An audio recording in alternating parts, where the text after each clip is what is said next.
Sabe, é curioso pensar no que as nossas ações do dia a dia realmente dizem sobre a gente, não é? E se cada gesto, cada escolha, fosse uma pequena pista, quase como um pedaço de um mapa que leva direto para o nosso mundo interior? Bom, é exatamente isso que vamos analisar aqui. Como o nosso comportamento é, na verdade, o projeto visível da nossa mente. Vamos lá? A nossa fonte principal já começa com uma ideia muito forte. O mundo mental se exterioriza no comportamento. O que isso quer dizer? Que as nossas aspirações, sabe, nossos conflitos internos, nossas necessidades, tudo isso vaza, transparece no que a gente faz. Não é só o que a gente diz, mas como a gente age que revela quem somos de verdade. Então vamos começar com essa ideia do espelho do comportamento. A proposta aqui é que as nossas ações não são por acaso, de jeito nenhum. Elas são um reflexo mais fiel da nossa estrutura moral e do quão conscientes a gente realmente está. Então dá para pensar no comportamento quase como uma linguagem. É o jeito que o nosso mundo de dentro conversa com o mundo aqui fora. Cada atitude acaba revelando nossos valores, nossas batalhas internas e até o nosso nível de autoconsciência. No fim do dia, o que vale mesmo não é o que se fala, mas o que se faz. É isso que conta a nossa história. Mas é claro que ninguém é estático. O nosso comportamento, essa expressão de quem a gente é, está sempre em movimento, sempre evoluindo. Então, como é que essa transformação acontece? É o que vamos ver nessa jornada da evolução.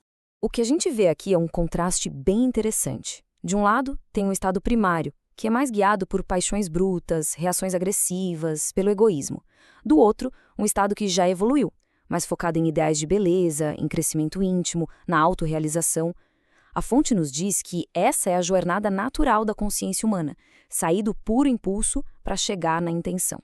Mas como é que essa mudança acontece? Olha, não é um passe de mágica. Essa evolução precisa de gatilhos, de catalisadores. A educação, que abre a mente. O sofrimento, que muitas vezes nos força a repensar tudo. E a coragem de olhar para dentro e admitir a nossa própria fragilidade. São esses momentos que, no fundo, nos definem. E essa conexão entre mente e comportamento não é só uma ideia abstrata, viu? Ela tem efeitos físicos, bem reais no nosso corpo. Mas como, exatamente, a mente consegue influenciar a saúde do corpo? É isso que vamos ver agora. O nome disso é somatização. E, basicamente, é a prova de que o corpo não mente.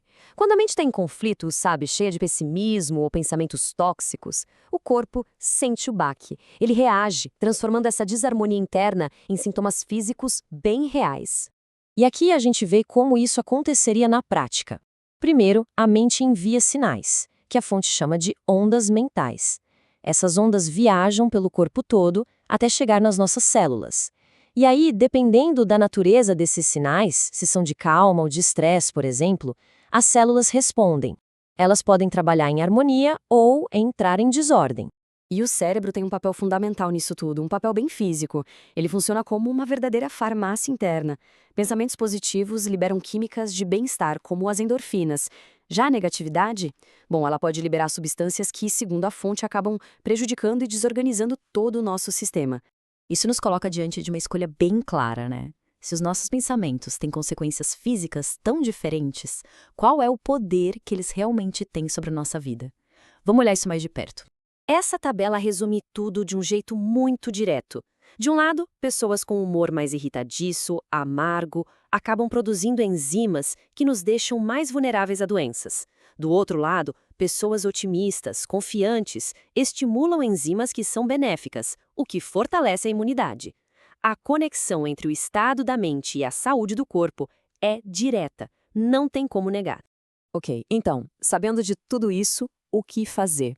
Como usar esse conhecimento no dia a dia? A nossa última sessão vai mostrar o que a fonte aponta como sendo o caminho para encontrar essa harmonia. E a chave, segundo o material que a gente está analisando, é a ação consciente. A harmonia não aparece do nada. Ela é cultivada. É sobre escolher ativamente pensamentos que nos constroem, que nos edificam.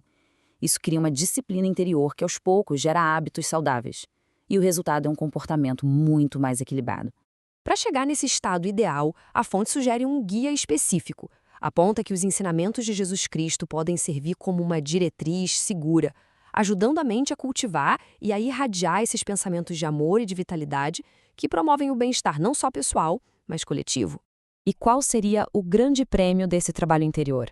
A fonte chama de tesouros do espírito, conquistas que o tempo não pode destruir. Porque vamos combinar poder, beleza física, tudo isso passa.